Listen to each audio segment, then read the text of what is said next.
नमस्कार आणि या देशातल्या सर्वात सुंदर ठिकाणांपैकी एकावर आपलं स्वागत आहे.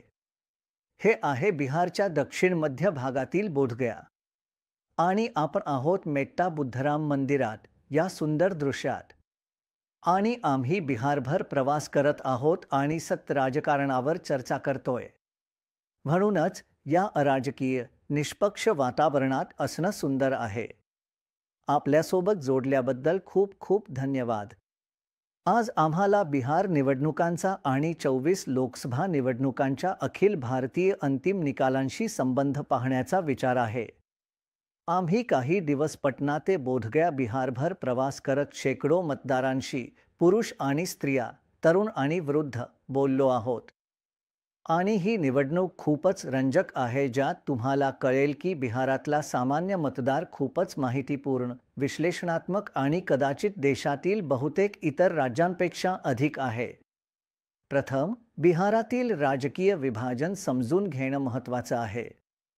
बिहाराच्या उत्तर भागातील मतदार अधिक स्पष्टपणे भाजपा किंवा एनडीएला समर्थन देतात, तर दक्षिण भागातील भोजपूर आणि मगध प्रदेशातील मतदार यूपीए किंवा आय-10DI कडे झुकतात.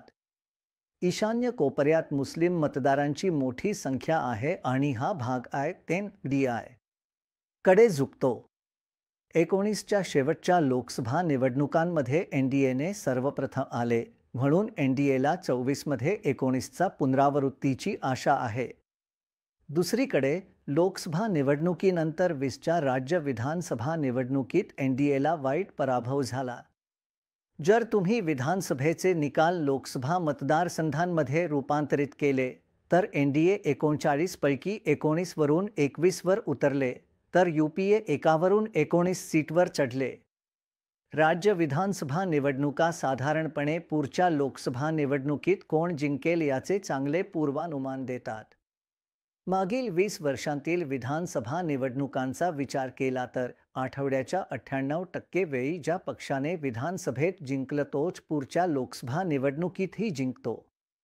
पण विधानसभा निवडणुका तेव्हा चांगली पूर्वानुमाने देतात जेव्हा त्या लोकसभा निवडणुकीच्या जवळ असतात.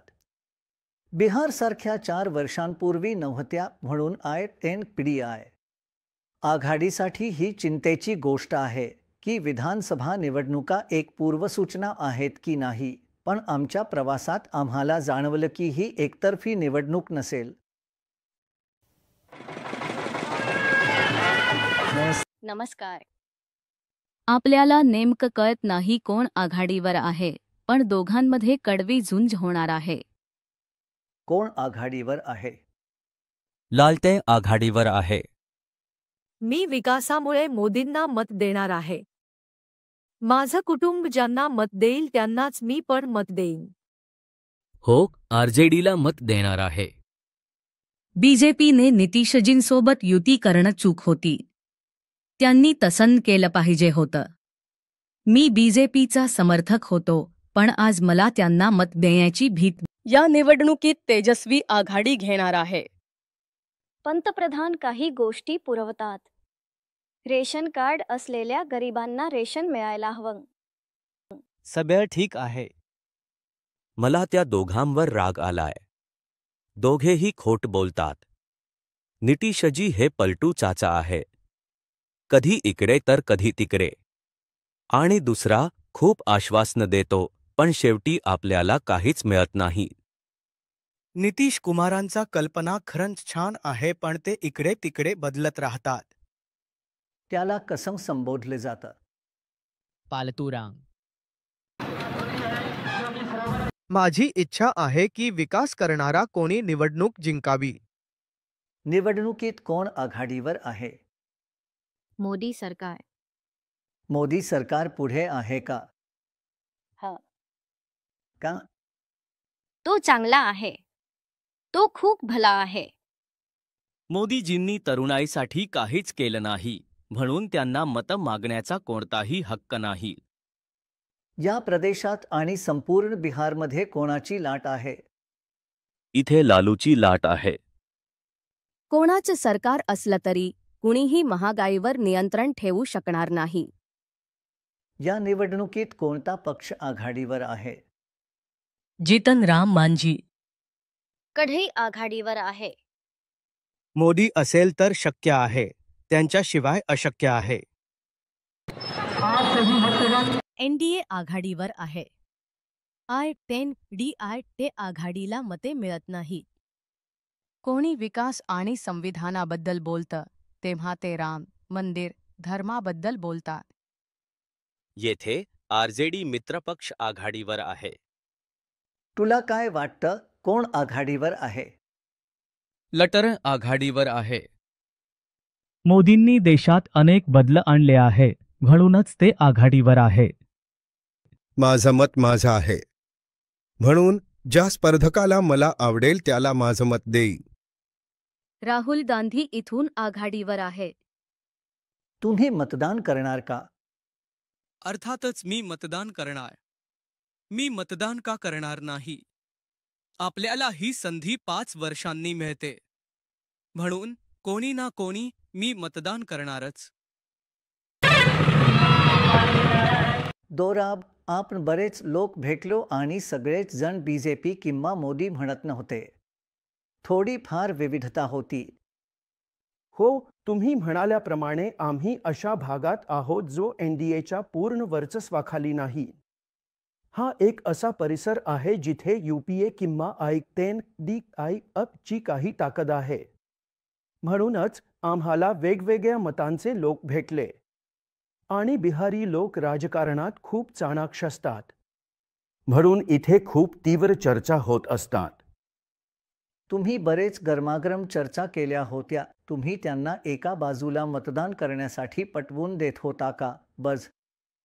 हो, मी नेहमी लोकांना माझ्या मताप्रमाणे चालण्यासाठी प्रवृत्त करण्याचा प्रयत्न करतो, पण नाही. दोराबच्या मुद्द्यावरून पहिल्या टप्प्यात जाणाऱ्या 4 जागांपैकी 3 जागा विधानसभा निवडणुकीत यूपीए किंवा INDI तेला गेल्या होत्या. जर सर्व विधानसभेच्या निकालांची बेरीज केली तर फक्त 1 जागा भाजपला मिळाली होती. म्हणूनच ही INDI ते साठी खूप मजबूत क्षेत्र आहे. नरेंद्र मोदींची लोकप्रियता ही एनडीए साठी सर्वात मोठी संपत्ती आहे. निवडणुकांमध्ये मोदी प्रभाव महत्त्वपूर्ण आहे. विधानसभा निवडणुकांमध्ये जिथे मोदी घटक अगदी महत्त्वाचा नसतो, तिथे भाजपाचा मतदानाचा सरासरी 30% असतो. त्याच राज्यांमध्ये लोकसभा निवडणुकांमध्ये जिथे मोदी प्रमुख प्रचारक असतात, तिथे भाजपाचा मतवाटा सुमारे 44% जातो.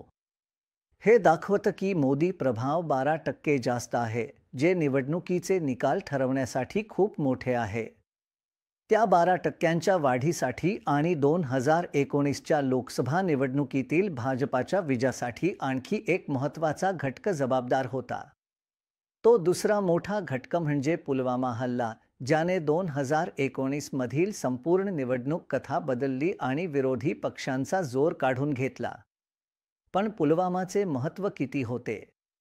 जर आपण जागा आणि मतांपासून दूर जाऊन भाजपाच्या विजयाच्या टक्केवारीच्या संधींचा अभ्यास करत असू तर ते अचंबित करणारे आहे. पुलवामापूर्वी भाजपाच्या विजयाची टक्केवारी संधी 70% होती, पुन्हा निवडून येण्याची 70% संधी. पण पुलवामानंतर ती 70% जवळपास 90% वाढली. विजयाच्या संधीत अद्भुत 19% सुधारणा. लक्षात ठेवा, हे मतदानाचे टक्के नाहीत, तर विजयाच्या संधीचे टक्के आहेत. आमच्या विश्लेषणानुसार एकजण अंदाज लावू शकतो की शुद्ध मोदी प्रभावाने भाजपाच्या विजयाच्या संधींमध्ये सुमारे 20% सुधारणा केली आणि पुलवामा प्रभावाने आणखी 20% भाजपाच्या विजयाच्या संधींना अभूतपूर्व 90% पर्यंत नेले. म्हणूनच दोराब, यावेळी पुलवामा नसला तरी अयोध्या आहे. तुला वाटतं का अयोध्याचा पुलवामाप्रमाणे निवडणुकीवर परिणाम होईल? अयोध्या आणि पुलवामा यांच्यात 2 मोठे फरक आहे. पुलवामा निवडणुकीपूर्वी घडलं, ते अगदी 9/11 सारखं होतं, म्हणूनच त्याचा फायदा त्वरित झाला. राष्ट्रीय संकटाच्या काळात सरकारला नेहमी लोक मदतीला येतात. राम मंदिराचा मुद्दा बराच काळ तयार होत होता, ते जानेवारीत उघडलं, म्हणून परिणाम होऊ शकतो, पण तो धक्कादायक प्रबळ प्रभाव जसा एका गोळीचा असतो तसा नाही. बस तू लोकांशी बोलताना अयोध्या हे मोठं प्रेरक शक्ती होतं का? तुला वाटलं की इतकं नाही? लोकांनी अयोध्येबद्दल बोललं असेल, पण मला दोराबशी सहमत आहे. त्या अर्थाने ते प्रेरक शक्ती नाही. पण तुम्ही पंतप्रधानांचं भाषण आणि लोक कसं प्रचार करत आहेत हे पाहिलंत तर ते धर्म आणि राम मंदिराचा वापर करत आहेत. आणि तुम्हाला माहितीच असेल की रामनवमी होती आणि बाकी सगळं. बिहारच्या राजकारणात सध्या एक मोठा बदल होत आहे. जुन्या पहारेक्यांपासून नव्या तरुण नेत्यांकडे, जसे की तेजस्वी यादव, चिराग पासवान आणि सम्राट चौधरी, भाजपाचे उपमुख्यमंत्री. आम्ही प्रत्येकाशी बोललो तो दुसऱ्यापेक्षा जास्त आकर्षक होता.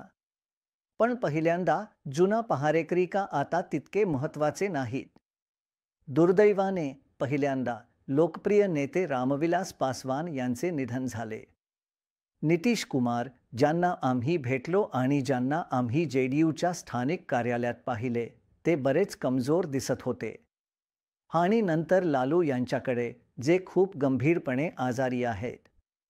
पण जुन्या पहारेक्यांमध्ये अर्थातच मोदीजी आहेत, ज्यांच्या भाषणांमध्ये त्यांची वाग्मिता आजही तितकीच आकर्षक आणि प्रभावी आहे आणि त्यांचे विषयवस्तू आजही तितकेच आक्रमक आहे. बिहार में जंगल राज का सबसे बड़ा चेहरा RJD है. भ्रष्टाचार में बिहार में भ्रष्टाचार का दूसरा नाम RJD. बिहार की बर्बादी की सबसे बड़ी गुनहगार चारा घोटाले के नाम पर वोट मांगने वाले, क्योंकि उस पर तो अदालत से चारा चोरी की है, गरीबों को लूटा है, अदालत ने मोहर लगा दी है भाई. साथियों, RJD ने बिहार को केवल 2 ही चीजें दी है. एक जंगल राज, दूसरा भ्रष्टाचार. इन्हीं का दौर था जब बिहार में अपहरण और फिरौती एक उद्योग बन गया था. हमारी बहन बेटियां घर से बाहर नहीं निकल पाती थी. हमारे गया जैसे इलाके नक्सली हिंसा की आग में जलते रहते थे. जो जगह भगवान बुद्ध के नाम से जुड़ी हो, वहां नक्सली गोलियां चलती हो, ये हालत करके छोड़ दिया था. RJD ने बिहार के कितने ही परिवारों को बिहार छोड़कर जाने पर मजबूर कर दिया था. साथियों, आज लूट का वही खेल ये लोग देश के साथ खेलना चाहते हैं. आता मोदी आणि लालूमधील तो जुना वाद आजही सुरू आहे. लालू या काळात कुठलीही मुलाखती देत नाहीत. पण खूप दिवसांच्या गॅपनंतर त्यांनी दिली आणि पटनामध्ये आमच्याशी बोलले. तुम्ही 34 वर्षे सर्व प्रकारचे आरोप, खटले सहन केले आणि एकदाही भाजपमध्ये सामील झाला नाहीत. भाजपात गेला असतात तर तुमचे सर्व खटले मिटले असते. तुम्ही आनंदी माणूस झाला असतात. तुमच्या समस्यांचा अर्धा भाग सुटला असता. बाजू का बदलली नाहीत? मी ठरवलं, माझ्यावर काहीही घडलं तरी, मला कुठलीही शिक्षा झाली तरी आणि मी कितीही त्रास सहन केला तरी, मी कधीही भाजप आणि नरेंद्र मोदींसारख्या पक्षाशी हातमिळवणी करणार नाही, ना केली आहे. आपण त्यांना नष्ट करू. आजारी असलो तरी मला वाटतं मी ठीक आहे आणि आपण त्यांना हरवू. माझा मुलगा तेजस्वी यादव खूप मेहनत करतोय आणि निवडणुकीच्या काळात या तडक्याच्या उन्हात तो दररोज 4 ते 5 सभा घेतोय. म्हणून आपल्याला बिहारमधून चांगला निकाल मिळेल. तू का नाहीस जॉईन व्हायला, मोदींबरोबर मित्रत्व करायला? का नाही? तो चांगला राजकारणी नाही. तो सांप्रदायिक आहे आणि त्याच्या काळात देश तुटला. देश विभाजनाच्या कगारावर आहे. म्हणूनच मी अनेक नेत्यांशी आघाडी केली आहे, अनेक मोठ्या राष्ट्रीय नेत्यांशी. मी पंतप्रधानही बनवले आहेत, 2 पंतप्रधान बनवले, पण मी त्यासारखा माणूस कधी पाहिला नाही. मोदीजींना तुम्ही काय सल्ला द्याल? जर ते मागतील, लालूजी मला सल्ला द्या, तर तुम्ही काय सल्ला द्याल? मी त्यांना जो सल्ला देईन तो असेल की पुढे सरा, बस झालं. लालूला इतक्या वर्षांनी पाहून खूप छान वाटलं, जेवढं आपण त्याला ओळखतो. त्याच्या घरात गाय दुभत असतानाचे त्याचे तरुण दिवस. नाही, पण मला वाटतं तो कमकुवत होता, पण खरंतर आपण विचार केल्यापेक्षा तो खूपच चांगला आहे. खरंच तो आहे. तो सुसंगत होता. तो पूर्वपदावर आला आहे. तुम्हाला वाटतं का की मोदी आणि लालू मधलं हे आक्रमकता आजपर्यंत चालू आहे? त्याची सुरुवात खूप पूर्वीपासून झाली आहे. त्याने वारंवार जाहीर केलं आहे की तो त्याला बाहेर काढू इच्छितो. पण त्याने मोहीम राबवण्याचंही बोललं आहे, जे त्याने सुरू केलं आहे. प्रश्न आहे की त्याचा परिणाम सारखा राहील का आणि खरंच तो मोहीम जितकं इच्छितो तितकं राबवू शकेल का? मोदी विरुद्ध लालू यांच्या विरोधातील तणाव त्याच्या भाषणात जंगलराज आणि भ्रष्टाचार हे शब्द वारंवार दोहरावल्यावरून दिसून येतो. आणि हे संदर्भ आहे त्या काळाचा जेव्हा लालू आणि राबडी हे राज्य चालवत होते. आज तरुण मतदार NDA साठी भरघोस विजयाकडे जाण्यासाठी महत्त्वाचा आहे. देशभरातील 1919 सालच्या निवडणुकीत ज्येष्ठ मतदारांनी NDA ला सर्वात मोठी फटका दिली. तरुण मतदारांच्या फटक्यापेक्षा जवळपास दुप्पट. तरुण मतदारांचा फटका सुमारे 5% होता, तर ज्येष्ठ मतदारांचा BJP कडे झालेला फटका 9% इतका होता. आम्ही अनेक तरुण मतदारांशी बोललो. त्यांची सर्वात मोठी चिंता बेरोजगारी आणि नोकऱ्यांची आहे, ज्यामध्ये तेजस्वीने स्वतःची एक ब्रँड निर्मिती केली आहे. गेल्या महिन्यात आम्ही नरेंद्र मोदींच्या चेहऱ्यावरून भाजपाला मतदान केलं होतं. पण आता विश्वास तुटलाय. यावेळी आम्ही राहुल गांधींना मत देणार आहोत. यावेळी आपण बदलासाठी मतदान करणार आहोत, कारण सरकारने तरुणांसाठी फार काही केलेलं नाही. बदलाची लाट आली आहे इथे. हो, ही बदलाची लाट आहे. तुम्ही फक्त दोघंच आहात की संपूर्ण प्रदेश? नाही, आता तू संपूर्ण मगध प्रदेशात फिरशील, तुला कल्पना येईलच. कुमार सर्वजित हा जागेवरून विजयी होत आहे. तुम्ही तरुणांना विचारलं तर ते म्हणतील की बदल होणं गरजेचं आहे. आता प्रसिद्ध केलेल्या जाहीरनाम्यात तरुणाईसाठी काहीच नाही. मी अजूनही नोकरीला नाही. सध्या मी पदव्युत्तर विद्यार्थी आहे. 4था सत्र पूर्ण केला आहे आणि आता स्पर्धा परीक्षेची तयारी करत आहे. तुम्हाला कोणत्या मुख्य समस्या सोडवायला हव्यात असं वाटतं? बेरोजगारी. निवडणुकीत नोकरी हा सर्वात महत्त्वाचा मुद्दा आहे असं सांगण्यासाठी हात वर करा. नोकरी आणि भ्रष्टाचार. 75%. काँग्रेसच्या काळात नोकऱ्या बरीच होत्या, पण भाजपाच्या सत्तेत तेवढ्या नाहीत. शिकलेले तरुण बेरोजगार आहेत, म्हणून प्रत्येक विभागात जागा जाहीर केल्या पाहिजेत. पण असं होत नाहीये. अभ्यास केल्यानंतरही लोक नोकरीशिवाय आहेत. मोदींनी रोजगारावर बोलायला हवं. ते मंदिराविषयी का बोलत आहेत? रोजगारावरच चर्चा व्हायला हवी. बेरोजगारी आहे. नाले आणि रस्तेही नाही. बिहारमध्ये तरुण बेरोजगार आहेत. त्यांना नोकरी हवी आहे, त्यांना अन्न हवं आहे. तर लोकांना आताही समस्या आहे. आणि ही विकासाची लाट सरकारवर दबाव आणेल की फक्त जातीच्या आधारावर लढता येणार नाही, काही मोठं काम करावं लागेल. इथे बेरोजगारी ही मोठी समस्या आहे. आपले बरेच भाऊ कामाच्या शोधात बिहार बाहेर जातात. या सरकारच्या काळात मी फक्त बेरोजगारी आणि महागाई पाहिली आहे. आम्ही भेटलो भाजपाच्या तरुण नेत्याला, सम्राट चौधरीला, जे आता बिहारचे उपमुख्यमंत्री आहेत.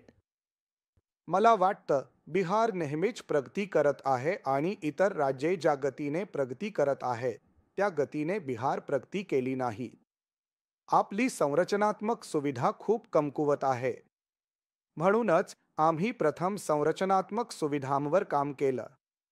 बिहार हे असं राज्य आहे जिथे बजेटच्या 95% भागासाठी आम्हाला केंद्र किंवा राज्य सरकारवर अवलंबून राहावं लागतं कारण आमचं स्वतःचं उत्पन्न नाही. जेव्हा बिहार विभाजित झालं त्यावेळी मुख्य उत्पन्न प्रणाली झारखंडसोबत गेली कारण त्यांच्याकडे अतिरिक्त बजेट होता आणि त्याअगोदर कोणतीही नियोजन झाली नव्हती. लालू यांच्या काळात जे चुकलं ते म्हणजे त्यांनी नियोजन केलं नाही. त्यांचं सगळं कामकाज गाणं आणि नाचणं आणि त्यांचं राज्य होतं. ते म्हणायचे की आम्ही गरिबांसाठी काम करतोय पण वास्तवात ते फक्त एकाच गोष्टीसाठी काम करत होते. त्यांनी त्यापेक्षा जास्त काही केलं नाही. ते आपल्या सिद्धांत आणि कल्पनांवर आधारित राजकारण करायचे. नेपाळचं पाणी बिहारसाठी शाप आहे म्हणून उत्तर बिहारमध्ये बांधकामावर भर दिला जातोय. आता आम्ही दुहेरी इंजिन सरकार तयार केल्यानंतर आम्ही उत्तर बिहारमध्ये बंद पडलेल्या 9 साखर कारखान्यांना पुन्हा सुरू केलं आहे आणि हे इथेनॉल प्लांटवर आधारित आहे. आम्ही शेतीच्या जमिनीचा कचरा वापरू शकतोय. पण मला विश्वास आहे की बिहार बदललं आहे आणि भविष्यात आणखी बदलेल. बिहार विकसित होईल. मी तुम्हाला एक गोष्टीची हमी देतो. मी पुढच्या 20 वर्षांसाठी सक्रिय राजकारणात राहणार आहे आणि या 20 वर्षांत बिहार भारतातील अग्रगण्य राज्यांमध्ये गणला जाईल. या तरुणांचं हे करणं मोठं बदल आहे. हो, आणि मला वाटतं तुम्हाला इतर बाजूनेही दिसत असेल की तुम्हाला माहीत आहे ना, राजीव प्रताप रुडी, रविशंकर प्रसाद यांना तिकीट मिळाली पण आता ते खेळाबाहेर आहेत. जे संसदेत 20 वर्ष राजकारणात होते, श्री मोदी त्यांना हळूहळू मैदानाबाहेर काढत आहेत. म्हणून तुम्ही पाहत आहात की सर्व 3 पक्ष 40 किंवा 50च्या दशकातल्या लोकांना सादर करत आहेत. म्हणजेच जुन्या काळातली सरखई तरुणांची लढाई, रामविलास पासवान, नितीश कुमार आणि लालू यांच्या वेळेसारखी. आणि हे तरुण मतदारांशी नक्कीच संबंध जोडून घेत आहे. कारण बिहारमध्ये मतदारांच्या मोठ्या प्रमाणात तरुण आहे. हो, खरंच. आम्ही जेव्हा तेजस्वीच्या सभेला गेलो गेल्या वेळी आणि या वेळी सुद्धा लोकांना त्याची खूप ओढ लागली. त्यांना उत्साह येतो. तो हेलिकॉप्टरवरून उतरतो तेव्हा लोक त्याच्या मागे धावतात. त्याचं तुम्हाला माहिती आहे समर्थन. आणि त्याने आता पक्षाचा चेहरा बनण्यात यशस्वी झाला आहे. आणि मला वाटतं मुख्य गोष्ट म्हणजे सर्वजण तयारी करत आहेत विधानसभासाठी जेव्हा हे तिघत्याचा चेहरा असतील. बिहारच्या निवडणुकीतला एक मोठा घटक म्हणजे महिला मतदारांचं मत. बिहारमध्ये महिलांची मतदानाची टक्केवारी पुरुषांपेक्षा खूपच जास्त आहे. पुरुष मतदारांची टक्केवारी जर सुमारे 55% असेल तर स्त्री मतदारांची टक्केवारी 5% जास्त म्हणजेच 60% आहे. हे अर्थातच बिहारातून दुसऱ्या भागात कामासाठी जाणाऱ्या ज्यात बहुतेक पुरुष असतात त्यांना मतदान दिवशी बिहारात परत येता येत नाही यामुळे आहे. महिलांच्या मतदानाची जास्त टक्केवारी ही निश्चितपणे महत्त्वाचं कारण आहे की सर्व राजकीय पक्ष महिलांसाठी योजना आखतात आणि याची गरज पण होती. देशभरात महिला मतदानाच्या बाबतीत भाजपला स्पष्ट फायदा दिसतो आहे. 2019च्या लोकसभा निवडणुकीत पुरुष मतदारांमध्ये भाजपकडे फक्त 2% झुकाव झाला. तर महिला मतदारांमध्ये भाजपकडे झुकाव त्यापेक्षा दुप्पट म्हणजेच 5% जास्त होता. आम्ही बिहारमधील अनेक महिलांशी बोललो त्यांच्या मुद्द्यांवर आणि या निवडणुकीत त्यांना महत्त्वाचे वाटणाऱ्या विविध घटकांवर त्यांचे मत समजून घेण्यासाठी. आधी बिहारची स्थिती अशी होती की आपण घराबाहेर पाऊलही टाकू शकत नव्हतो. आता गेल्या 10 वर्षात इतकं काम झालंय की आपण घराबाहेर पडू शकतो. आपलं प्रतिनिधित्व करू शकतो. आता गावांमध्ये पाणी आणि वीज आहे. रस्तेही बांधले गेले आहे. मला बिहारमध्ये सुरक्षित वाटतं. आता बिहारची परिस्थिती बरीच सुधारली आहे. आता महिला रात्रीच्या वेळीही बाहेर जाऊ शकतात आणि आम्हाला गुंडांची भीती वाटत नाही. आधीपेक्षा आता मला प्रकाश आणि रस्ते बांधणीमुळे बरं वाटते. मी पाहिलं आहे विकास झाला आहे. मुली शिकण्यासाठी बाहेर पडत आहेत. शाळा पुन्हा सजीव होत आहेत. मला वाटतं की अधिक महिलांनी पुढे येऊन नेतृत्व करावं आणि स्वतःचं प्रतिनिधित्व करावं. मला वाटतं गेल्या 3-4 वर्षात त्यात खूप प्रगती झाली आहे. सगळं छान आहे. शाळा आणि चांगली शिक्षण असायला हवं. महिलांना अधिक प्रतिनिधित्व मिळालं आणि आशा आहे की भविष्यातही तसंच होईल. आम्हाला चांगले डॉक्टर हवेत आणि चांगल्या डॉक्टरांसाठी आम्हाला उत्तम शिक्षण पद्धतीची गरज आहे. माझं म्हणणं आहे की इथे जास्त संधी निर्माण केली जायला हवी. इतर राज्यातले लोक आपले स्वतःचे स्टार्टअप सुरू करतात पण बिहारचे लोक ते करण्यास संकोच करतात. त्यांना सरकारी नोकरीच पसंत असते. आता बिहारची परिस्थिती बरीच सुधारली आहे. स्वतंत्र. या निवडणुकीत कोणता पक्ष आघाडीवर आहे? मला माहित नाही. पण तू मतदान करणार आहेस का? हो, मी मतदान करेन. तुम्ही तुमच्या समजुतीने मतदान करणार की नव्याने सांगितल्याप्रमाणे? नाही, मी माझ्या मतानुसार मतदान करतो. तुम्ही विचारलं तर मी कोणाला मत देतोय ते सुद्धा सांगेन. सांगा ना. जो कुणी मोदींच्या पाठिंब्यात आहे मी त्यांच्यासाठी मतदान करेन. तू मोदींना मत देणार आहेस का? नक्कीच. का? पण मोदी का? राष्ट्रीय हिताच्या बाबतीत मोदीजी सर्वोत्तम आहे. दोराब, आपण फिरत असताना तो बऱ्याच महिला मतदारांची मुलाखती घेतल्या आणि त्या खूप आक्रमक होत्या. त्या म्हणत होत्या की आम्ही स्वतंत्रपणे मतदान करतो. आमच्या नवऱ्यांचं काय म्हणणं आहे ते आम्हाला परवा नाही. पण तू असं आढळलंस का की त्या पुरुषांपेक्षा थोड्याफार प्रमाणात भाजपकडे झुकल्या होत्या की ते सांगणं कठीण. मला वाटतं हे एक योग्य अंदाज आहे. पण तुम्हाला मान्य करावं लागेल रणनीतीच्या बाबतीत भाजपाला. पहिले ती एक बनिया पक्ष होता, मग एक ओबीसी पक्ष, नॉनजाट ओबीसी पक्ष. त्यांनी त्यांना जिंकवलं. मग त्यांना कळलं की इथे मोठा बंक आहे आणि सगळ्यांना वाटलं की मोठी स्त्रियांची बंक. आणि तुम्हाला माहिती आहे ना, पहिल्यांदा गॅस चुली किंवा थेट त्यांच्या खात्यात पैसे देण्यास सुरुवात केलेली ती स्त्रियांनाच. त्यांनी हे ओळखून काहीतरी केलंय आणि मला वाटतं त्यांना त्याचा फायदा होतोय. मला वाटतं आपण सगळे या गोष्टीवर बोलतो की त्यांच्याकडे गॅस, पाणी आहे. म्हणजे इथल्या गावातही नळ पाणी येतं, ज्यामुळे गावातल्या बायकांना डोक्यावर पाणी आणायला जाण्याची गरज नाही आणि त्यांना रेशन मिळतं. यावरही चर्चा करतो.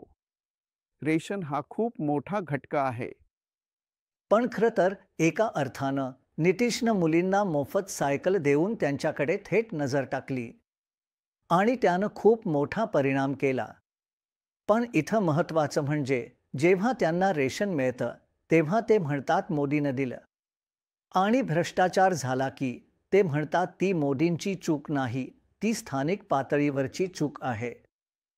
आमचं रेशन कार्ड झालेलं नाही. मला माहित नाही ते काय आहे. काही गोष्टी आहेत आणि काही नाहीत. काही गावांमध्ये काही लोकांची कागदपत्रे मंजूर झाली आहेत आणि काहींची नाहीत. का? लोकांसाठी अर्धा भाग साफ केला आहे, अर्धा नाही. कृपया लक्षात ठेवा की अनुवाद इनपुट मजकुरापेक्षा जास्त लांब नको असावा. इथे भरपूर भ्रष्टाचार आहे. खूप सारे घोटाळे. आमचं कागदपत्र साफ नाही झालं म्हणून आम्हाला मिळत नाहीये. घरासाठी काय लागतं? एक तर वसाहतीचा पास आणि त्यासाठी वॉर्ड कर्मचाऱ्याला पैसे द्यावे लागतात, नाहीतर ते अडवतील. हे भ्रष्टाचार आहे. फाईल हलवायला पैसे हवेत. म्हणून हे मोदीजींचं दोष नाही, समस्या या पातळीवर उद्भवते. इथे सरकार कडक नाही. तो अन्नदाता आहे जो देतो. तुम्हाला माहिती आहे ना, मध्ये कोणी घेऊन गेले तर दिल्लीत बसून त्याच्याकडून फार काही करता येत नाही. बिहारमध्ये या योजनेतून 3,60,000 घरे बांधली गेली, तुम्हाला माहीत आहे. मला वाटतं इथल्या गावांमध्ये जेव्हा मी त्यांना विचारतो की कर्ज येत होतं का, सगळेच म्हणाले हो आणि पैसेही येत होते, पण त्यांना काही रक्कम परत द्यावी लागत होती, असंही म्हणाले. भाजपसाठी मोठी चिंता म्हणजे काँग्रेस पक्ष नाही.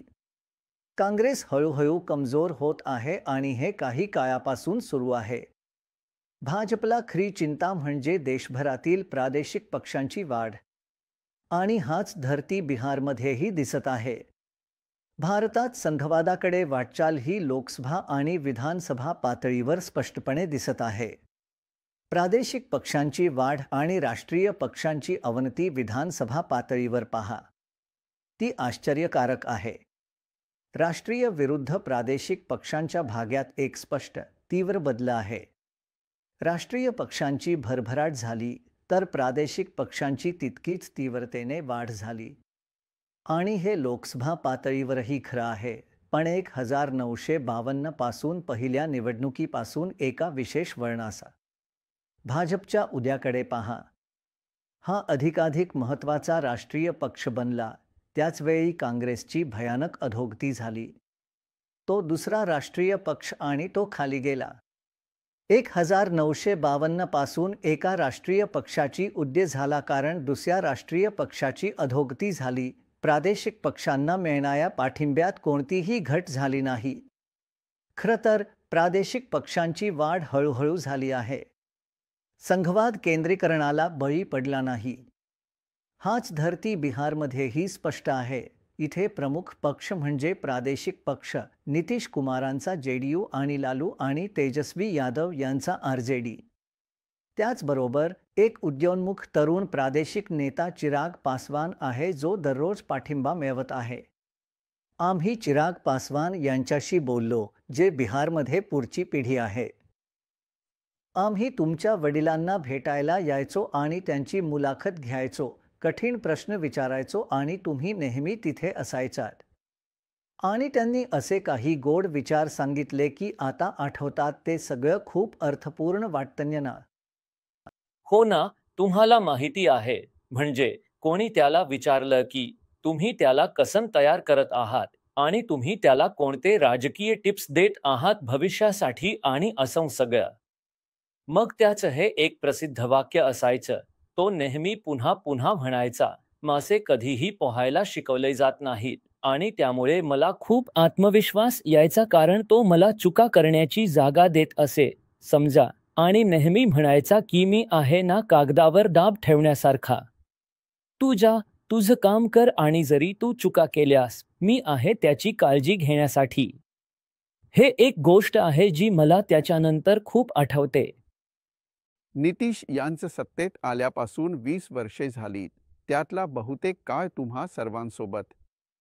तुम्हाला वाटतं का की या कालावधीत बिहार खरंच पुरेसं विकसित झालं आहे? मला खरंच विश्वास आहे की सुधारण्याची नेहमीच गुंजाईश असते. नेहमी सुधारण्याची गुंजाईश असते आणि बरंच काही चांगलं केलं जाऊ शकलं असतं. आणि हे मी खरंच म्हणतोय, हे सांगून ठेवतो. हो, मला वाटतं की माझ्या राज्याचा विरोधाभास आणि आता मला अधिक विश्वास आहे कारण आता मला तो जाणवतोय. आणि जेव्हा माझे पंतप्रधान दुहेरी इंजिनची सरकारबद्दल बोलतात तेव्हा मला आता समजतं की त्याचा अर्थ काय. संसद सदस्य म्हणून मी सुद्धा याचा सामना केला आहे कारण खूप काळ मी माझ्या राज्यात विरोधी पक्षात होतो. केंद्र स्तरावर सरकारसोबत होतो पण राज्यात विरोधी पक्षात. यामुळे मला खूप अडचणी आल्या, समजा. माझ्या अजेंडा, माझ्या मुद्द्यांना पुढे नेण्यासाठी खूप समस्या आल्या, समजा. तुम्हाला माहित आहे ना, आता तुमचा विरोधी नेता तेजस्वी आहे, जो एकदा तुमच्यासारखाच खूप तरुण होता. तुम्हाला माहित आहे, आता त्याला सरकारी अनुभव आहे. हे त्याला अधिक प्रबळ प्रतिस्पर्धी बनवतं का? मला माहित नाही ते महत्त्वाचं आहे की नाही. पण मी स्वतःवर पूर्णपणे विश्वास ठेवतो आणि मला वाटत नाही की कोणतंही संविधानिक पद किंवा त्यापेक्षा कोणतंही पद सर, मी तुम्हाला खरं सांगतो, माझी संघर्ष यात्रा सुरू केली तेव्हा मला खरंच माहीत नव्हतं की मी कुठे जात आहे. 2021 साली मला स्पष्ट आठवतं, 13 जूनची सायंकाळ होती. तेव्हा पक्षात फूट पडली होती, कुटुंबात फूट पडली होती आणि तुम्हाला माहीत आहे, मला माझ्याच कुटुंबातून बाहेर काढलं गेलं. मला बाहेर काढलं. मला नेपो किड म्हणून आरोप लावला गेला, पण माझ्या पक्षाचं नाव, माझ्या वडिलांनी निवडलेलं चिन्ह, ते माझ्याकडून हिरावून घेतलं गेलं. मी शून्यापासून सुरुवात केली. मी शून्यापासूनच सुरुवात केली, फक्त तो विश्वास माझ्यात जपत. तुम्हाला माहीत आहे, तो विश्वास माझ्यात. आणि मग पुन्हा एकदा मी तुम्हाला एक ओळ सांगतो जी बाबा मला सांगायचे. ते मला सांगताना किती काही शिकवत होते हे सांगत नसत. तुम्हाला माहीत आहे, ते म्हणायचे की कठीण काळात आणि जर तुम्हाला समजत नसेल की तुमच्या भोवताली काय घडतंय, फक्त लोकांकडे जा. तुम्हाला माहीत आहे, त्यांच्याशी संपर्क साधा आणि ते तुम्हाला मार्ग दाखवतील. तर दोरा, तुला चिराग पासवान कसा वाटला? खूपच सच्चा आणि मोकळा. हो, मला तसंच वाटतं. आणि तुला माहीत असेलच की तो आधीच आपल्या काकांशी लढा दिला आहे. म्हणून तो आणि तेजस्वी हे आता चाचणी पास झालेले आहे. ते फक्त तरुण मुलं नाहीत ज्यांना पाण्यात फेकलं गेलंय. ते चाचणी पास झाले. त्यांनी लढा दिला आहे आणि काहीतरी सिद्ध केलं आहे. म्हणून मला वाटतं की ते पुढच्या पिढीच्या लढाईसाठी खरोखरच तयार आहेत. पण जेडीयूने अशी व्यवस्था उभी केलेली नाही जिथे एक स्पष्ट नेता असेल जो नितीश कुमारांकडून सत्ता स्वीकारेल, जे खूप वर्षांपासून, जवळपास 20 वर्षे मुख्यमंत्रीपदी आहेत. चिराग पासवानला ज्या गोष्टींचा सामना करावा लागला त्यात एक म्हणजे त्यांचे नेते नितीश कुमार यांनी केलेली कुटुंब राजकारणाबद्दलची थोडी टोकाची टिप्पणी. आणि तो खरंच कुटुंब राजकारण करतोय. आणि मला वाटतं त्याला ते आवडलं नाही, नाही का? नाही, पण मला जे आवडले ते म्हणजे तो सत्य म्हणत होता की जेव्हा परिस्थिती खराब असेल, मी परत येईन, लोकांकडे जाईन, लढेन आणि परत येईन. आणि भाजपाने हे ओळखलं की तो त्याच्या वडिलांचा उत्तराधिकारी आहे, त्याच्या काका आणि बहिणोईचा नाही. हे त्याने सिद्ध केलं आहे. आणि म्हणूनच यावेळी आघाडीत त्याला जागा मिळाल्या आहे. नाही, पण मला जे आवडले ते म्हणजे तो सत्य म्हणत होता की जेव्हा परिस्थिती खराब असेल, मी परत येईन, लोकांकडे जाईन, लढेन आणि परत येईन. आणि भाजपाने हे ओळखलं की तो त्याच्या वडिलांचा उत्तराधिकारी आहे, त्याच्या काका आणि बहिणोईचा नाही. हे त्याने सिद्ध केलं आहे. आणि म्हणूनच यावेळी आघाडीत त्याला जागा मिळाल्या आहे. आता हे निवडणूक इथल्या कापणीच्या हंगामाशी जवळपास जुळत आहे. खूप गरम आहे आणि बहुतेक कापणी अजूनही हाताने केली जाते. इथे कुठेही कंबाईन हार्वेस्टर्स नाहीत आणि जास्तीत जास्त महिलाच उन्हात शेतात जाऊन कापणी करतात. घराच्या सावलीत पुरुष आराम करत असताना त्यांचे काम खरोखरच कठीण आहे. पण न्याय दाखवायला हवा. आम्हाला काही पुरुषही दिसले जे कापणी करत होते. फक्त काही. मतदानाबाबत बोलायचं झालं तर शहरी आणि ग्रामीण भागात थोडंच फरक आहे. राज्य विधानसभा निवडणुकीत शहरी मतदारांमध्ये भाजप अधिक बळकट आहे. शहरी भागात एनडीएला 40% मते मिळाली, तर ग्रामीण भागात त्यांना 7% कमी मते मिळाली. फक्त 36% मते ग्रामीण भागात मिळाली. यूपीएनेही शहरी भागात चांगलं काम केलं, पण त्यातील फरक फारच कमी होता, फक्त 3%. आता ग्रामीण भागाची दुर्लक्षणा इतकी स्पष्ट आहे की जेव्हा कापणी करणाऱ्या महिलांशी बोललं जातं, त्यांचं जीवन अत्यंत दारिद्र्य आणि कष्टात बुडालेलं असतं. तुम्ही सकाळी इथे किती वाजता येता? मी सकाळी 8 ते 10 वाजेपर्यंत काम करतो. ठीक आहे, सकाळी 8 ते 10. आणि संध्याकाळबद्दल काय? संध्याकाळी मी दुपारी 3 ते सायंकाळी 6 वाजेपर्यंत काम करतो. फक्त बायका काम करतात? हो. नाही, पुरुषही काम करत आहे. पण इथे पुरुष काम करताना मला दिसत नाहीत. तुमचा नवरा काय करतो? तो मजूर म्हणून काम करतो. तू अभ्यास करत आहेस का? मी 11वीत आहे. तू 11वीत आहेस. त्यानंतर काय करणार आहेस? मला करायचं आहे. तो कसं करेल? आपण त्याची स्वप्न कशी पूर्ण करू शकू? आपल्याकडे पैसे नाहीत. मग आपण ते कसं करू? बहुतेक बायका काम करतात, पुरुष एवढं काम करत नाहीत ना. स्त्रिया जास्त काम करतात. का सांग? मी इथे दुपारी 3 वाजता येतो आणि रात्री 7 वाजता निघून जाई. तू हे सगळं काम करणार आहेस? हो. तू हे किती महिन्यात पूर्ण करशील? आज रात्रीच पूर्ण करेन. तुला थकवा येत नाही का? मी काय करू? मला शेतात मजूर म्हणून काम करावं लागतं, जेणेकरून मी कमवू शकेन आणि अन्न मिळवू शकेन. तुला थकवा येतो का? मी किती थकलोय, सगळा दिवस काम करतोय. तुमचे कामाचे वेळ काय आहे? मी इथे सकाळी 3 वाजता येतो. सकाळी 3 वाजता. हो, पहाटे 3 किंवा 4 वाजता. आणि आपण रात्री 8 वाजता परत जातो. तुम्ही अंधार पडल्यावर म्हणजेच रात्रीच्या 8 वाजता परत जाता का? कापणीनंतर तुम्ही काय करता? आपल्याला घरीच राहायला लागेल. तुम्ही इतर काही काम करता का? मला काम मिळालं तर नक्कीच मी काम करतो. कसलं काम? रोजंदारी कामगार. त्यातून तू किती कमवतोस? आपल्याला गव्हाचं आणि तांदळाचं वाटप मिळतं का? तर तुम्ही हे सगळं काम पूर्ण केल्यावर मग मी 20 किलो घेई. आपण काम केलं नाही तर आपल्याला अन्न कसं मिळणार? आम्ही 4 भाऊ बहिणी आहोत. अभ्यास करणार फक्त मीच नाही, त्यांनाही करावा लागेल. आम्ही खूप गरीब आहोत.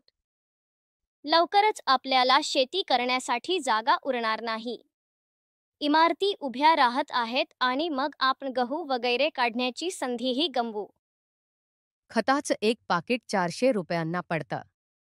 आणि त्यातही आधी आपल्याला 50 किलो मिळायचं, आता फक्त 45 किलो मिळतंय. शेतकरी असण्याचा काय फायदा? मी मजूर आहे, किसान मजूर. माझ्याकडे या शेतांशिवाय दुसरं काहीच नाही. मला कमाई करून अन्न मिळवायचं आहे. तुम्ही शेतकरी म्हणून नोंदणी केली नाही का? मी फॉर्म भरलं होतं, पण ते मंजूर झालं नाही. मला काय प्रॉब्लेम आहे ते कळत नाहीये आणि ते मंजूर करून घेण्यासाठी मी कुठे जाऊ? आपण इथे काम सोडून कार्यालयांमध्ये धावपळ केली तर आपण काय खाऊ? ठीक आहे, मोदीजींनी चांगलं काम केलंय. बोलायला बरं वाटलं. तुम्ही लोकांना पाहिलं, त्या महिला तिकडे उन्हात काम करताना, त्या फक्त भाडेकरू आहे. त्यांना त्यांनी कापलेल्या पिकांचा काही वाटा मिळतो. आणि मग काही कामाची संधी नाही, कमाईची संधीही नाही.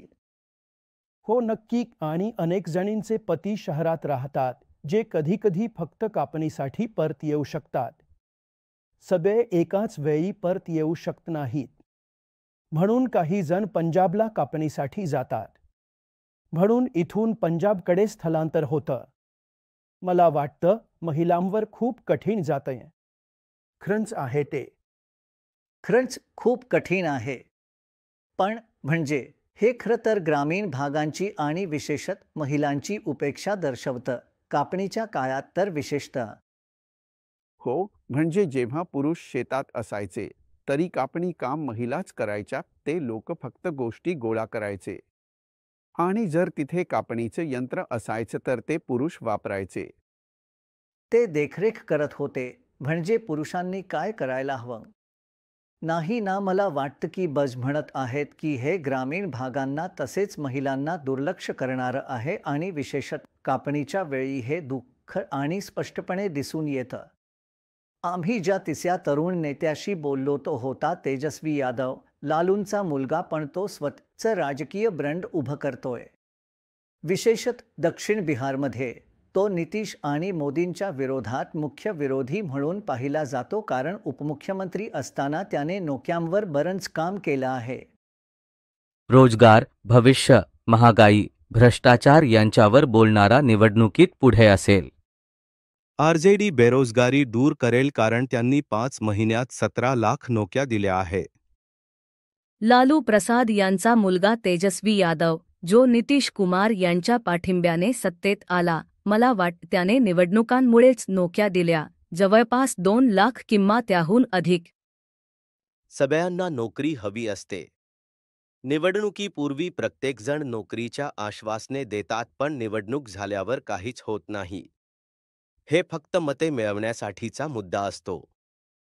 बिहारमध्ये नोकऱ्या देण्यात कोण जास्त चांगलं, एनडीए की INDIA? इंडिया. भारत तुम्हाला नोकरी देण्यात अधिक चांगला आहे. बेरोजगारी खूप वाढली आहे. सगळीकडे जागा फारच कमी आहेत. लोक शिकत आहेत पण शिकूनही नोकरी नाही. ही मोठी समस्या आहे. रोजगारासाठी तेजस्वी यादव चांगले आहे. नोकऱ्या कमी आहेत की जास्त? नोकऱ्या कुठे आहे? तेजस्वीने नोकरी दिली होती पण त्यानंतर सरकार बदललंय. सगळं उलटं पालटं होतंय. तेजस्वी यादव उपमुख्यमंत्री असताना त्यांनी चांगलं काम केलं आणि तरुणांना नोकरी दिली. आणि यावेळी रोजगारामुळे तरुण त्यांच्यासाठी मतदान करतील. मी जाऊन लोकांना विचारतो, गरिबी गेली का? महागाई वाढली की कमी झाली? तुम्हाला रोजगार मिळाला का? स्थलांतर थांबलं का नाही? मोदीजींनी शेतकऱ्यांना आपली उत्पन्न दुप्पट करण्याचं वचन 22 पर्यंत दिलं होतं. सगळ्यांसाठी पक्कं घर बांधणार. आता लोकांना ते लक्षात येतंय. आपल्याला त्यांना हे कळवायला लागेल की हेच खरे मुद्दे आहे. आपण नेते आहोत आणि लोकांना समजावून सांगणं हे आपलं कर्तव्य आहे. पण भाजप खूप शहाणपणाने खेळत आहे. ते खऱ्या मुद्द्यांवर बोलणार नाही. ते मुद्दे बदलू पाहत आहेत. माझं मत आहे की जेडीयूचं काही भविष्य नाही. त्या पक्षाचं.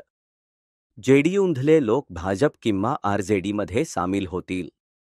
त्यांचं काही भविष्य नाही. आणि मला वाटतं आपण आपलं काम दाखवलं आहे. निवडणुकीत जे आम्ही वचन दिलं होतं की मी मुख्यमंत्री झाल्यास 10 लाख लोकांना रोजगार देईन. आणि तेव्हा नितीशजी म्हणायचे, तुम्हाला पैसे कुठून मिळणार? तुमच्या बापाकडून का? हे शक्यच नाही. पण मी उपमुख्यमंत्री झालो तेव्हाची स्थिती होती. लोक मला विचारतील. मीडिया मला विचारेल. आता मी सरकारमध्ये आहे. मी काय सांगणार? म्हणून तुम्ही पाहिलं असेल की 15 ऑगस्ट स्वातंत्र्यदिनी त्यांनी जाहीर केलं की आम्ही 10 लाख सरकारी नोकऱ्या आणि 10 लाख रोजगार देऊ. हे कुणाचं कल्पना होती? कोणी लोकांना वचन दिलं होतं? आणि 17 महिन्यात आम्ही 5 लाख लोकांना सरकारी नोकरी दिली आहे. नरेंद्र मोदीजींनीही इतकी नोकऱ्या दिल्या नसतील कुठल्याही इतर राज्य सरकारने. म्हणून आपण बरंच काही शिकलो आहोत आणि यावेळी सुद्धा आज आम्ही आपलं मनोगत जाहीर केलं आहे आणि आम्ही वचन दिलं आहे की आम्ही तरुणांना 1 कोटी रोजगार देऊ. पण उपमुख्यमंत्री म्हणूनही त्याने रोजगारासाठी खरंच काहीतरी केलं होतं. तुम्हाला काय वाटतं? इतर पक्ष म्हणतात की सरकारचं धोरण योग्य आहे आणि त्याने ते स्वतःच केलं. खरंच ते सरकारचं धोरण आहे. पण त्याला कल्पना आली. पण सरकारच्या धोरणांना वर्षांनी जुना आहे. त्याचं अंमलबजावणं मुख्य गोष्ट आहे. हो, त्याने ते राबवलं. त्याचं श्रेयही घेतलं. खरं तर भाजप नेत्याने म्हटलं की तुम्हाला माहिती आहे ना, हे सगळं आमचीच धोरणं आहे. पण तोच माणूस आहे ज्याने ते केलं आणि त्याच्याशी जोडलं गेलं. म्हणून लोक म्हणाले, तोच माणूस आहे ज्याने आम्हाला नोकऱ्या दिल्या. मला तुम्हाला विचारायचं होतं की तो फक्त जननेता नव्हता. त्याच्याकडे प्रशासकीय कौशल्यही होतं. आणि मतदारांनी याबद्दल बरंच बोललं का तुम्हाला आढळलं? मला वाटतं की त्याने नोकऱ्या दिल्या यावर चर्चा केली. पण माझ्या मते त्याने आणखी एक महत्त्वाचं काम केलं आहे. ते म्हणजे पक्षाचा आधार विस्तारण्याचा प्रयत्न केला आहे.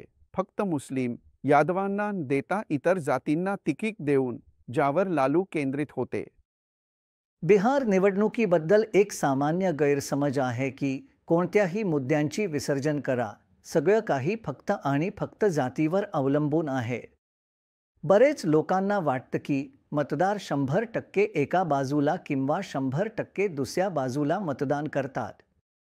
संपूर्ण समरूपता यावर प्रकाश टाकणारं काही माहिती आहे की शेवटच्या लोकसभा निवडणुकीत वेगवेगळ्या जातींनी कसं मतदान केलं. ज्या जाती भाजप आणि एनडीएला मतदान करतात त्या उच्च जातीतले ब्राह्मण, राजपूत आणि भूमिहार आहेत. त्यांनी भाजपाला 70% मतदान केलं. ओबीसीचं भाजपाला समर्थन 76% होतं. जवळजवळ सारखंच आणि अत्यंत मागास वर्गानं भाजपाला थोडं कमी 69% मतदान केलं. आश्चर्य नाही की त्यांना मोठा विजय मिळाला. दुसरीकडे यादवांच्या 68% लोकांनी यूपीएला मतदान केलं आणि मुस्लिमांच्या 63% लोकांनी यूपीएला मतदान केलं. म्हणूनच तुम्ही बोलत होतात की ते खूप ध्रुवीकृत होते आणि आता तो ते पसरवण्याचा प्रयत्न करतोय आणि संकेत म्हणजे उमेदवार निवड. आता दोराब, आपल्याला 4 किंवा 5 मोठ्या व्यक्तिमत्वांची नावं सांगा, जडवजन आहेत, ज्यांना आपण अनुसरून पाहिलं पाहिजे आणि बघूया काय होतं. बिहारमध्ये बरेच ज्येष्ठ वजनदार नेते आहेत. त्यापैकी अनेकांना बाजूला केलं गेलं आहे, म्हणून आपण त्यांच्याविषयी बोलणार नाही. चला तरुण पिढीकडे वळूया, म्हणजे जे निवडणुकीत उभे राहत आहेत.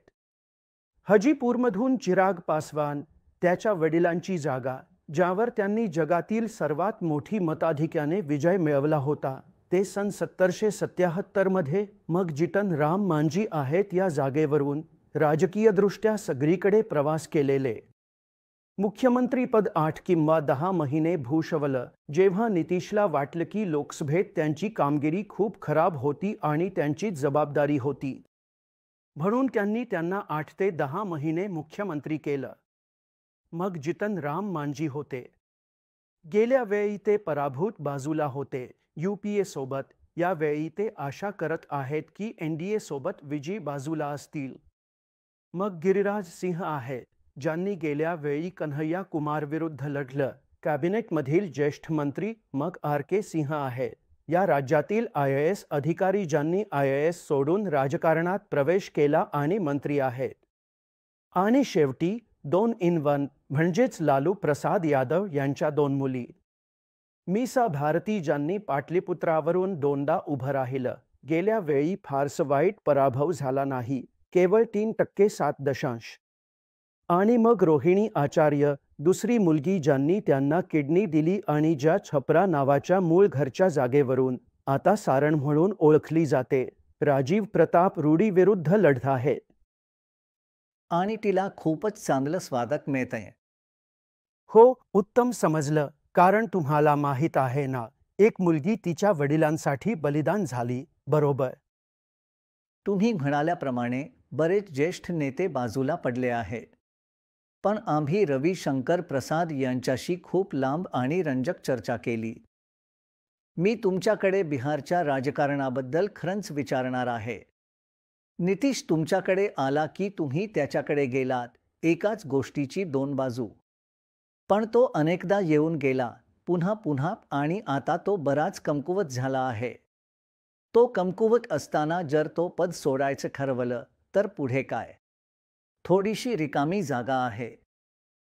सर्वात आधी एक मागील पार्श्वभूमी लक्षात ठेवा. नितीशजी आणि आम्ही एकत्र आलो ते भ्रष्टाचाराविरुद्ध आणि लालू प्रसादच्या कुशासनाविरुद्धच्या लढ्यामुळे. चारा घोटाळा आणि मी वकील होतो. सुशील मोदी यांची याचिका होती. त्यांच्या पक्षाचे लन सिंह सुद्धा याचिकाकर्ते होते. RJDचे शिवानंद तिवारी सुद्धा लालू जेलमध्ये गेले, दोषी ठरले. मग डांबर घोटाळा. यामुळे भारताच्या राजकारणात आणि बिहारच्या राजकारणात एक मोठा बदल झाला. मी मागे जाऊ शकत नाही. वास्तविकता, नितीश कुमार त्यांच्याकडे परत गेले, आमच्याकडे परत आले, पुन्हा त्यांच्याकडे गेले. आपल्याला वर्तमान पाहायला हवं. डॉक्टर रॉय, तुमचा मुद्दा आहे, नितीशनंतर काय होईल? हा एक काल्पनिक प्रश्न आहे. आम्हाला काल्पनिक उत्तर द्या. हो, काल्पनिक उत्तर मी देऊ शकत नाही. नितीशजी आहे, त्यांच्या पार्टीबद्दल ते काय निर्णय घेतात, कोण येतो ते. आम्ही सोबत खूप चांगले संबंध ठेवणार आहोत. ते आमच्याकडे आले आहेत आणि बीजेपी एकत्र येऊन मोठी जागा आहे. तो खूप काय मुख्यमंत्री म्हणून काम केलंय का? कारण बरेच लोक म्हणतात की कॉर्पोरेट जीवनातही 10 वर्षांनंतर तुम्ही थकून जाता, सामान्य माणूस असल्यासारखं. तुम्हाला भविष्यवाणी करण्याची उत्साह संपला का? 30 वर्षांपूर्वी त्याचा दमच खुपला होता. 30 वर्षांपूर्वी तुम्ही फरक सांगू शकत नाही. म्हणजे माझं म्हणणं असं आहे की राजकारणात पाहना, एर्दोगन तुर्की ते मानवी गोष्ट आहे की 1 वर्षभर त्याची जबाबदारी सांभाळणं हे प्रचंड काम आहे. सोपं सांगायचं तर व्यक्तीवर ताण पडतो इतकंच. आणि तो आता जवळ 20 वर्षांपासून तिथे आहे. बघा, स्पष्ट करून घेऊया. एक गोष्ट खूप स्पष्ट आहे. नितीश कुमार किमान त्यांच्या 2005 पासून 2010, 11, 12, 9 सालाच्या कार्यकाळात त्यांनी मोठ्या मताधिक्याने विजय मिळवला. हे सर्व कायदा आणि सुव्यवस्था इतर विकास कामांमुळे झालं आहे. आमच्यात आणि आरजेडीमध्ये चढाओढ झाली आहे, हे नाकारू शकत नाही. पण एक नवीन सुरुवात झाली आहे.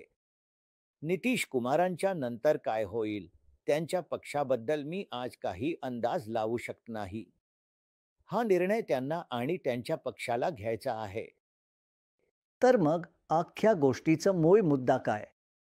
बिहारमध्ये यावेळी कोण आघाडीवर आहे? मतमोजणी सर्वेक्षणांचा अंदाज काय आहे? सर्व सर्वेक्षणांच्या सरासरीनुसार एनडीएला बिहारमध्ये स्पष्ट विजय मिळत असून 40 पैकी 31 जागा जिंकण्याची शक्यता आहे. हे मतमोजणी सर्वेक्षणांचं सारांश आहे. 1980 पासून अखिल भारतीय सर्वेक्षणांची यशस्वीता इतकी आहे की ते 73% वेळा विजेत्यांचा अंदाज बरोबर लावतात.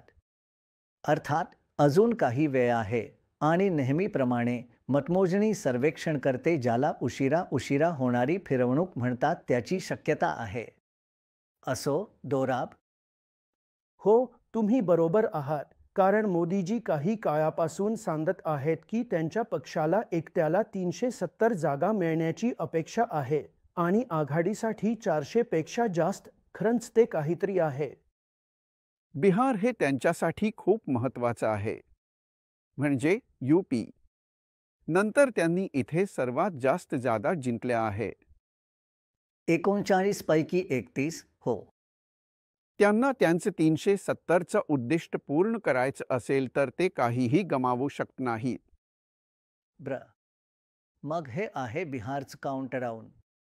आम्ही भारतातील इतर राज्यांच्या काउंटडाऊनसाठी पुन्हा परत येऊ. पुन्हा आमच्याबरोबर सामील व्हा. आज आपण आमच्या सोबत राहिलात त्याबद्दल धन्यवाद. आम्ही तुम्हाला बिहारच्या मुलांचं सत्य दाखवणाऱ्या संवादाने निरोप देत आहोत. ही आहे पूजा.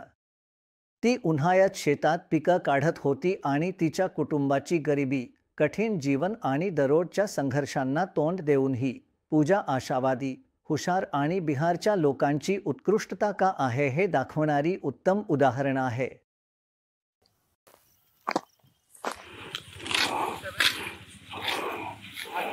तुम्ही संपूर्ण भारताला अन्न पुरवता का? हो. खूप छान. तुम्ही ही काम करत आहात का? हो. आणि तुम्ही काम करत नाही का?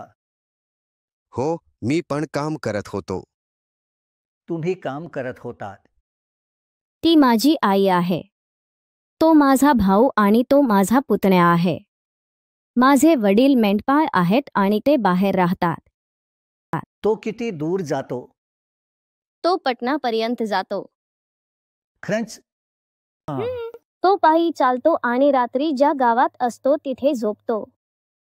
संपूर्ण वर्षभर? हो. तो किती वेळा परत येतो? तो तिथे 6 महिने राहतो आणि इथे 6 महिने आणि मेंढ्या चारतो. मग परत इथे येऊन रात्री घरी राहतो आणि दिवसा पुन्हा मेंढ्या चारतो. तू शाळेत गेलास का? हो, मी या वर्षी 10वीची परीक्षा दिली आहे. मला कळलं. म्हणूनच तू इतका हुशार आहेस. खूप छान. मला या वर्षी 11वीत प्रवेश घ्यायचा आहे. कळलं. आणि त्यानंतर तू काय करणार आहेस? मी अभ्यास करेन. पण त्यानंतर आपल्याला अभ्यास सोडावा लागेल कारण आपल्याकडे अभ्यासासाठी पैसे नाहीत. त्रासदायक आहे का? हे खूप कठीण आहे. कारण आम्ही 4 भाऊ बहिणी आहोत. 4 भाऊ आणि बहीण. किती भाऊ आणि किती बहीण? 2 भाऊ आणि 2 बहिणी. हे दोघं माझे भाऊ आहेत. आणि एक बहीण घरी आहे. ती लहान आहे. ती तुम्हाला त्रास देते का? नाही, ती करत नाही. मुलांना अभ्यास करायला हवा. हो, त्यानंतर काय करणार? 12वी पूर्ण झाल्यावर काय करणार? मला बी.टेड मध्ये प्रवेश मिळेल. आणखी काय करायचं? बी.टेड मध्ये. तू शिक्षक व्हायचं आहेस का? किंवा काय बनशील? मला शिक्षक व्हायचं आहे. पण मी एवढं अभ्यास करू शकणार नाही. आम्ही खूप असहाय्य आहोत. आम्ही 4 भाऊ बहिणी आहोत. फक्त मलाच नाही तर त्यांनाही अभ्यास करायचा आहे. आम्ही खूप गरीब आहोत. त्याला बराच पैसा लागतो. बराच पैसा लागतो. आपल्याला घरातलं सगळंच भरावं लागतं. तू कुठे राहतोस? हो, या इमारतीत. तिकडे एक गाव आहे. रामपूर गावात. मी समजलो. मग पीक लागवडल्यास तुम्ही मधल्या काळात काय करता? पीक नसेल तर आम्ही घरीच राहतो. मग तू कमवू शकत नाहीस का? नाही. आम्ही फक्त 2दा कापणी करतो, भात आणि गहूंची. हो. आम्ही हिरव्या मुगाची कापणी करण्याचा प्रयत्न करतो पण ते योग्यरित्या होत नाही. त्याचं प्रमाण खूपच कमी असतं. अरे का? आपले पैसे वाढीव मागण्यांमुळे अडकून पडतात. आपल्याला खूप शोधायला लागतं. त्यात बराच पैसा खर्च होतो. पाण्यासाठीही पैसे द्यावे लागतात. पाणी सुद्धा पैसे लागतात का? सगळ्यांच पैसे मागतं. हो, पैसा. सगळ्यांच पैसा आहे. मग आपण किती करू? तो 18 पेक्षा कमी आहेस. तो यावेळी मतदान करू शकत नाहीस. नाही, मी 15 वर्षांचा आहे. 15 वर्षांचा. आणि तू? 8 वर्षे. 8 वर्षांचा. आणि तू? 13 वर्षांचा. 10 वर्षांचे. अरे वा, तुमच्या गावात कोण आघाडीवर आहे? आई, तुला माहित आहे का? कोण आघाडीवर आहे? राजकारणी सांगू शकतील. मला माहित नाही. लोकांना तेही माहित असायला हवं की कोण जिंकणार आहे. संधी मिळाली तर लालू यादव जिंकेल. हो, सध्या तरी त्याचीच लाट आहे. तुमचा दिवस कधी सुरू होतो? सकाळी माझी आई 4 वाजता येते. मी 6 वाजता येतो. इथे येण्यापूर्वी मी जेवण बनवतो. इथे 6 वाजता? हो. आणि तुमची आई इथे 4 वाजता असते का? हो. काय? हो, यावेळी सगळे इथे कापणी करायला येतात. आपण 9 वाजता निघतो, जेव्हा उन्हाळा चढायला लागतो. म्हणजे दुपारच्या सुमारास? हो, आपण सकाळी 9 वाजता निघालो आणि दुपारी 3 वाजता परत आलो. जेव्हा खूप गरम असतं. हो, हे माझं शेळी आहे. ही परी, तिचं पिल्लू आहे. कृपया लक्षात घ्या की भाषांतर केलेला मजकूर मूळ मजकुरापेक्षा लांबीने कमी किंवा समान असावा. मी तिचं नाव ठेवलं आहे. तिचं नाव परी आहे. परी. आणि माझ्या आईने तिच्या आईला नाव ठेवलं. ब्र झालं. तू कधी परत जातेस? आत्ताच? नाही, 6 किंवा 7 वाजता. 6 की 7 वाजता? हो, कधी अंधार पडतो? हो, जेव्हा थोडंसं अंधार पडतं. तुम्हाला यात किती मिळतं? ते बदललं जातं. तुम्ही गहू घेता का? पैसे नाही. नाही, आम्ही गहू घेतो. आपल्या खाण्यासाठी आपण गहू घेतो. तू हे जेवणासाठी घे, ब्र का? तू कुठून आलास? मी दिल्लीहून आलोय. दिल्लीहून? दिल्लीहून? हो. तुमचं घर दिल्लीत आहे का? हो, माझं दिल्लीत एक घर आहे. मला वाटलं तुम्ही कुठल्या तरी दुसऱ्या ठिकाणाहून आला आहात. नाही, मी निवडणुका कव्हर करण्यासाठी दिल्लीहून आलो आहे. तुम्ही दिल्लीहून आलात का? ब्र, हे घर चांगल्या ठिकाणी आहे. हो, ते आहे, पण आता ते शहर बनत आहे. आता ते शहर बनत आहे. पण मग आपल्याला शेतीसाठी जागा राहणार नाही. इमारती उभारल्या जात आहेत म्हणून आपण गहू उगवू शकणार नाही. तर इथे घरे बांधली जाणार आहेत. हो, ते सगळं शेतजमीन होतं, पण आता तिथे बांधकाम सुरू आहे. हा परिसर शांत होता आणि जंगल होतं. आम्हालाही इथे यायला भीती वाटायची. ठीक आहे, पण आता नाही. आम्हाला अजूनही भीती वाटते. आपण कसं घाबरणार?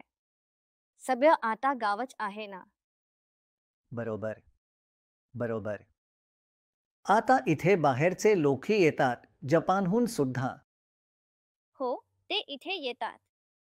ते पाहणी करतात आणि इथे राहतातही. ते इथे राहतात का?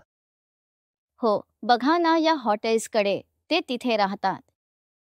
मला माफ करा, पण आपल्या दिलेल्या निर्देशानुसार काम करताना मराठी भाषांतरात संख्या शब्दांमध्ये अनुवादित कराव्या लागतील आणि त्यामुळे मूळ इंग्रजी मजकुरापेक्षा लांबीने जास्त होऊ शकतो. भाषांतराची गुणवत्ता आणि स्वाभाविकता टिकवून ठेवण्यासाठी कृपया या बाबतीत थोडी सूट द्या. ते इथे राहतात. जवळच आणखी एक आहे, ते तिथेही राहतात. मग आपल्या गावाकडे एक आहे. तुमचं गाव कोणतं? रामपूर. रामपूर गाव. ठीक आहे, लवकरच भेटू. मला तुझ्याशी बोलायला खूप आवडलं. धन्यवाद.